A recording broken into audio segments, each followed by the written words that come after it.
Pues buenas tardes, estamos con el doctor Ramón Ignacio Arteaga Garibay, quien es curador de la colección de microorganismos del Centro Nacional de Recursos Genéticos e investigador titular de este centro.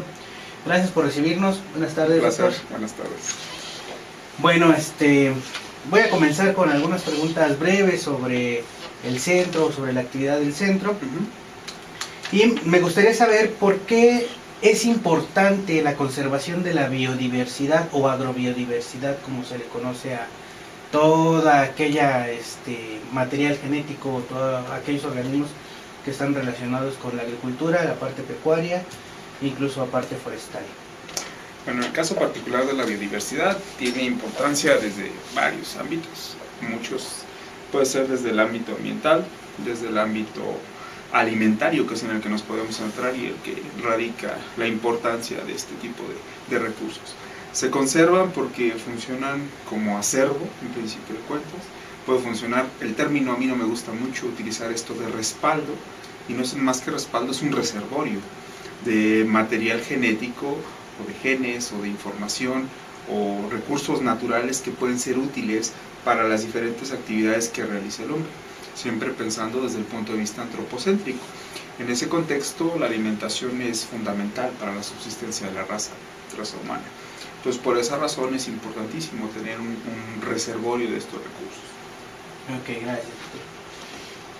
¿Cómo y cuándo surge la idea de crear un banco de germoplasma como lo es el Centro Nacional de Recursos Genéticos? La idea ya tiene mucho tiempo, más o menos alrededor de 2009, 2010, por ahí así.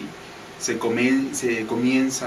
tiene la inquietud de tener un banco de germoplasma que permita resguardar este tipo de materiales, porque bien muchos de los países que se consideran megadiversos tienen este tipo de centros, que su función primordial es el resguardo de la biodiversidad, y sobre todo en el ámbito de la seguridad alimentaria. La seguridad alimentaria pues es prácticamente uno de los pilares fundamentales en el desarrollo de los pueblos.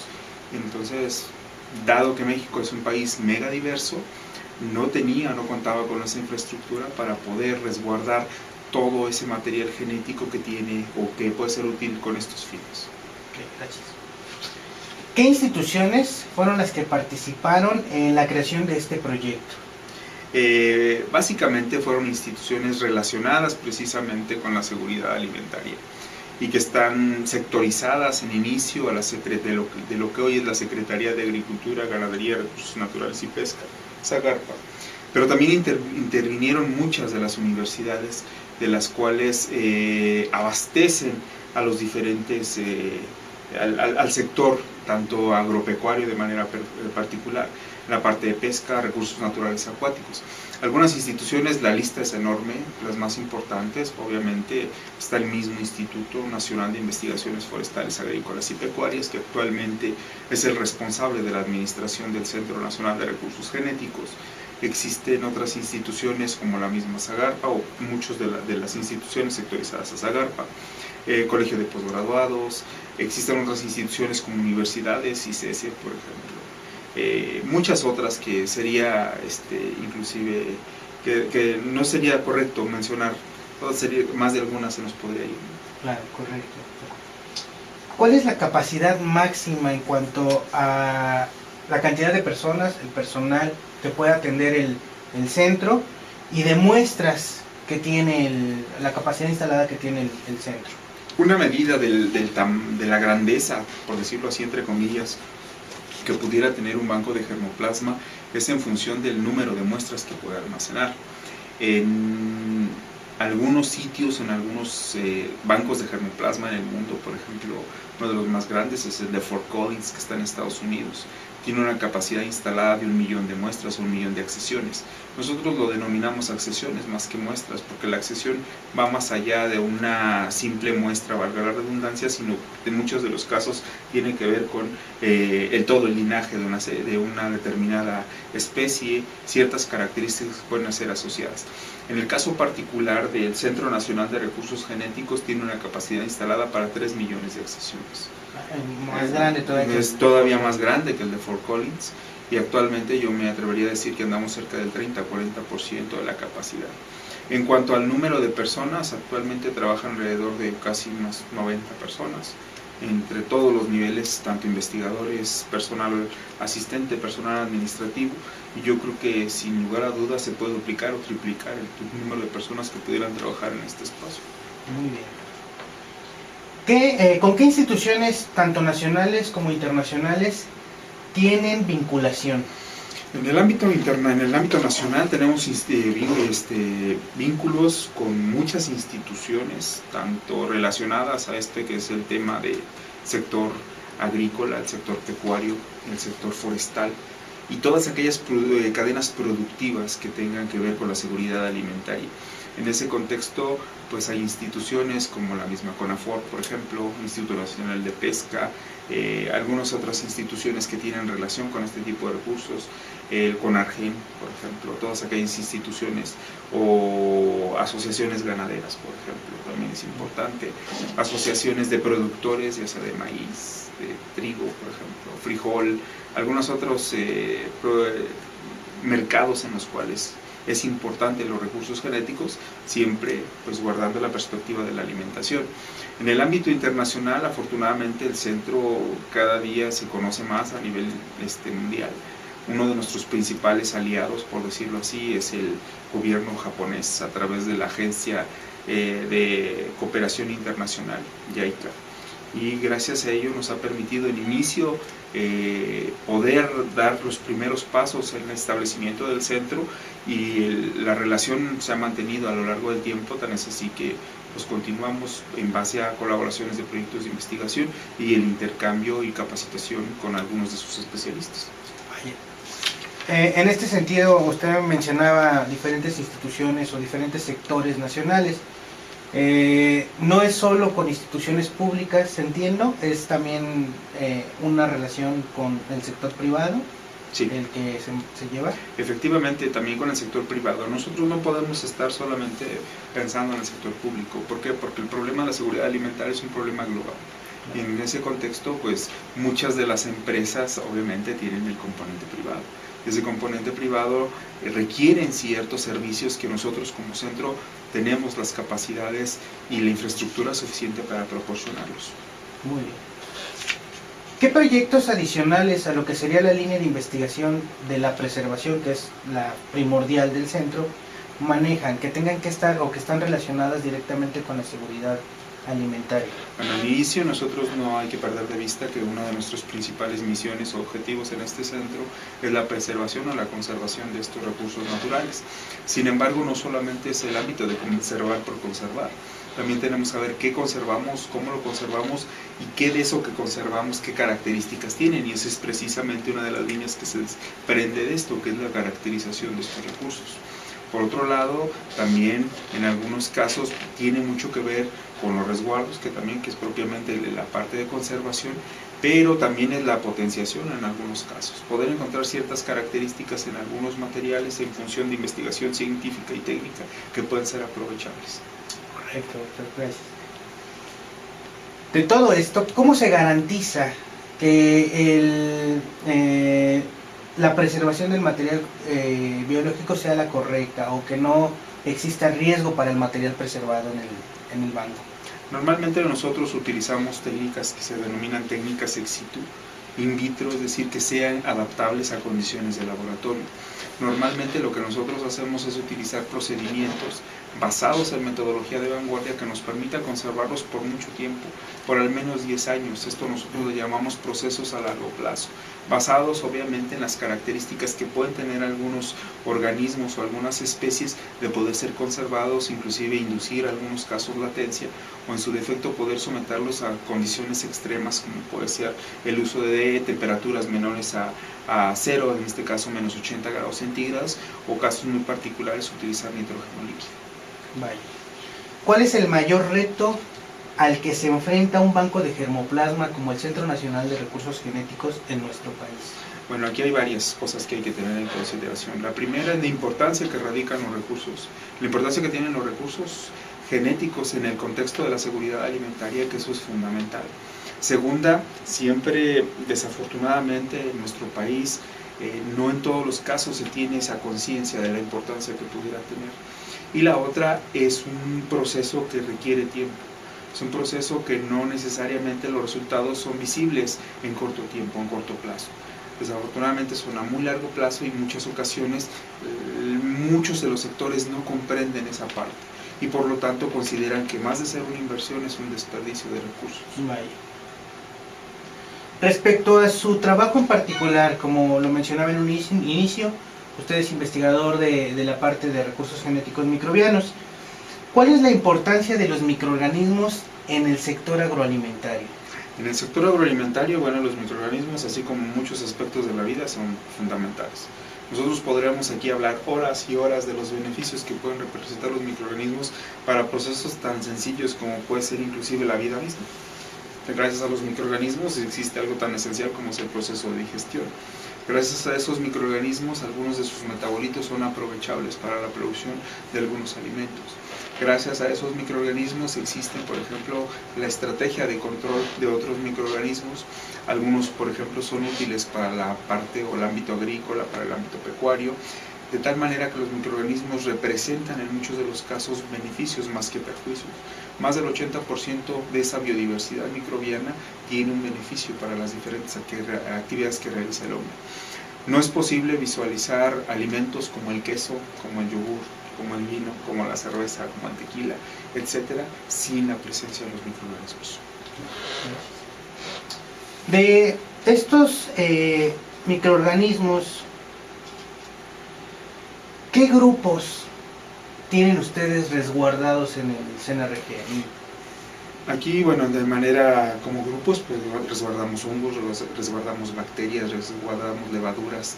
Ahora, esto traducido ya a un lenguaje aplicado, ¿qué es lo que hacen? Ellos componen, por ejemplo, muchos de los microorganismos esenciales para la producción de biofertilizantes, esenciales para la producción de algunos alimentos o de algunos procesos de transformación, como puede ser el caso particular, tenemos algunas cepas de microorganismos que son útiles en la industria tequilera, por ejemplo, en la industria de los lácteos, y así sucesivamente. Los que guardamos o tratamos de guardar son aquellos microorganismos que tengan un aspecto benéfico a las diferentes actividades del hombre y que obviamente que sean escalables industrialmente hablando. Ok, muy bien, doctor. Gracias.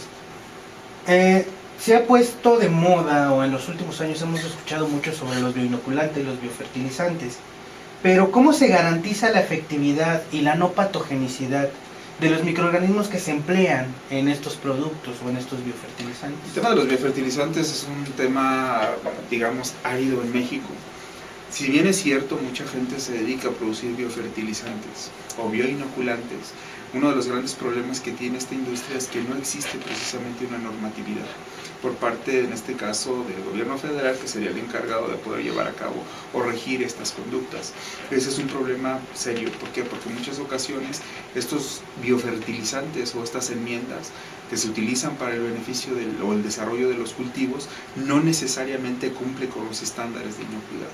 Entonces, uno de los grandes vacíos es precisamente la seguridad desde la perspectiva de sanidad o inocuidad, y por otro lado es el funcionamiento de los biofertilizantes. Actualmente, en el caso particular del sector agrícola o pecuario, todo aquello que tiene que ver con Zagarpa, se han volteado los ojos para poder determinar algunos parámetros que son útiles en poder dilucidar si estas cumplen o no cumplen con estos términos. Ok, en este sentido y concatenando esto, ¿cuál sería el futuro que tienen estos productos en nuestro país? Actualmente los biofertilizantes es una industria que ha crecido bastante. Y ha crecido bastante, ¿por qué? Porque tiene mucho más beneficios que perjuicios.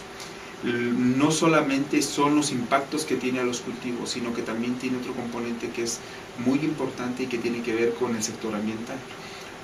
Tienen menos efectos colaterales que el uso de los fertilización química, por ejemplo.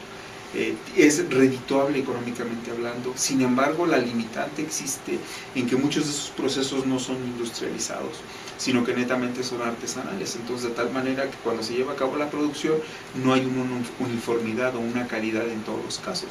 Entonces, es una industria que poco a poco va pujando, es una industria que va en desarrollo y que obviamente se visualiza como una de las respuestas a todos estos cambios generados producto de la contaminación, del calentamiento global, etc. Ok, muy bien. Respecto al laboratorio de recursos genéticos microbianos, ¿qué otros servicios adicionales ofrecen aparte de lo que es el servicio de preservación o conservación de cepas? En el caso de los servicios que nosotros proporcionamos, orgullosamente nosotros podemos comentar que en la parte de preservación somos autoridad internacional de depósito con fines de patentamiento para material biológico. Esto nos sitúa en un contexto internacional. En México somos la única autoridad que tiene ese reconocimiento, por lo cual esto nos llena a nosotros de entera satisfacción de poder cumplir con esos requisitos desde la perspectiva de la conservación. Esto obviamente para todos aquellos inventores, investigadores que día con día trabajan con microorganismos, tienen invenciones o descubrimientos, pues obviamente beneficia a toda la parte de innovación y de propiedad y de tendencias de generar nuevos desarrollos y avances. Por otro lado, también hacemos identificación de microorganismos, por ejemplo. Nosotros somos de los pocos centros que hacemos identificación de microorganismos de los ámbitos tanto fenotípicos como genotípicos, lo cual nos permite tener una gama importante de clientes, una cartera de clientes interesantes que van muy enfocados al sector que les comentaba, agrícola, pecuario, forestal, y que es una necesidad que ellos tenían. Otro de los aspectos, muchos son, por ejemplo, el manejo, la producción de ciertos inóculos que son necesarios para la producción. Ok, gracias, doctor. En el caso ya del futuro de estos recursos genéticos en general, ¿cree usted que el marco legal actual que existe sobre biodiversidad garantice el buen uso y acceso futuro de estos recursos? Sí y no. Hay en algunos casos donde es perfectamente trazable y perfectamente medible los impactos que pudiera tener, así como algunas de las estrategias legales que pudieran representar. Sin embargo, por ejemplo, caso particular de lo que nosotros trabajamos, microorganismos, la legislación no existe. Es prácticamente incipiente. No podemos tasar de igual manera lo que son recursos genéticos agrícolas, pecuarios y microbianos, porque cada uno tiene un ámbito diferente, porque cada uno tiene una repercusión diferente y obviamente la naturaleza misma del recurso pues es total y completamente diferente. Por lo tanto tienen que ser legislaciones muy diferenciadas, legislaciones muy particulares para realmente poder nosotros tener una respuesta a si la aplicación o los beneficios generados de estos recursos son los adecuados. Claro, gracias. Desde su perspectiva personal, ¿cuáles serían los principales retos en seguridad alimentaria que enfrenta México o que enfrentarían a corto plazo? Obviamente el abastecimiento y el cumplimiento o la seguridad propiamente dicha de que toda la población tenga acceso a esos alimentos. ¿Y cómo se puede hacer? Pues en inicio teniendo o garantizando que efectivamente los recursos naturales para este propósito se tienen y se tiene la garantía de que en este caso existe. Por otro lado, hay que llevarlo muy de la mano con la parte de investigación. ¿Por qué? Porque este es un mundo cambiante, este es un mundo que cada día cambia más en condiciones de climas, en condiciones de temperatura, en necesidades y en crecimiento poblacional, y por lo tanto la adaptación de esos recursos genéticos pues cada día se demanda más, se piden por ejemplo plantas que sean resistentes a ciertas características, porque cada día somos más y este sistema obviamente si nosotros no tenemos la capacidad y tenemos la visión de ver hacia ese futuro, muy difícilmente vamos a poder alcanzarlo. En este sentido y dando seguimiento al incremento de la demanda de alimentos, este problema de este incremento, ¿cómo ha afectado a la conservación? Sí hay efectos, porque como lo comentaba, este es un sistema dinámico. Hay recursos genéticos que están almacenados en muchos de los bancos de germoplasma y que por condiciones climáticas han cambiado los lugares donde fueron colectados y esto ya no permite su desarrollo. Entonces no solamente es conservar, no solamente es el arca de Noé que muchas veces le dicen, porque no es una situación que es completamente estática, sino que tiene que ser dinámica. Y en respuesta de nosotros tenemos que tener la suficiente capacidad de adaptación para buscar las nuevas alternativas y potenciar el uso de esos recursos. Ok. Por último, ¿cuál sería su pronóstico de aquí a un mediano plazo, hablemos del año 2050, del sector agropecuario en nuestro país? El sector agropecuario en el país últimamente ha crecido bastante, ha despuntado mucho. En el caso particular de México, esa diversidad aplicada a estos ámbitos tiene muchísimo potencial, por lo cual algunas, si no lo digo yo, hay algunas cifras que así lo manejan, que efectivamente la tendencia es importante en que el país, caso particular México, tenga inclusive, ¿no? ¿Por qué no? Una posición de liderazgo en muchos de los recursos genéticos que día a día tienen importancia desde la perspectiva de la seguridad alimentaria. Claro. Por último, algo que guste agregar sobre la importancia, para darle la importancia a la conservación ex situ de recursos genéticos. Pues bueno, aquí habría que trabajar un poco acerca de la concientización, que en muchas ocasiones no se conoce lo que es realmente conservar y por qué conservar. No solamente es resguardar por resguardar, sino siempre resguardamos con una causa. Y esa causa, en el caso particular, es la seguridad alimentaria del país. Ok. Doctor, pues muchísimas gracias por su tiempo y por haberme atendido en esta tarde. Le agradezco. Un placer.